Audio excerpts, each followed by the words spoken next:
जिले कोमरम्बी मासीफाबाद के कागजनगर में आज सुबह रुकने असेंबली सिरपुर डॉक्टर पल्लावाई हरीश बाबू ने train number 12591 Gorakhpur Yeshwantpur super fast train को सिरपुर कागजनगर रेलवे स्टेशन पर झंडी दिखाकर रवाना किया।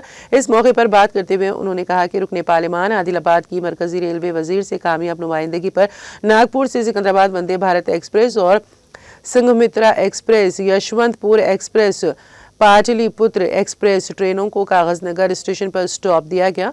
उन्होंने कहा कि दशहरा और दिवाली से पहले इन ट्रेनों के रुकने से सिरपुर तालुके की आवाम को बहुत फायदा होगा।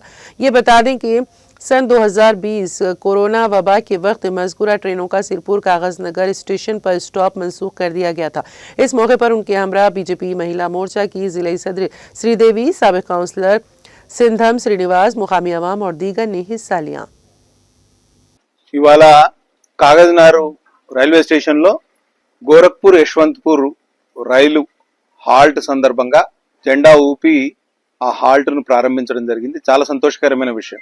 మేము వినతి పత్రాలు పెడుతూ ఉంటే ఎంపీ గారు సహకరిస్తూ ఉంటే రైల్వే జనరల్ మేనేజర్ మాకు తోడ్పాటును అందిస్తా ఉంటే రైలు మంత్రి అశ్విని వైష్ణవ్ గారు మాకు ట్రైన్ల హాల్ట్లు ఇస్తూనే పోతున్నారు। శుక్రవారం రోజు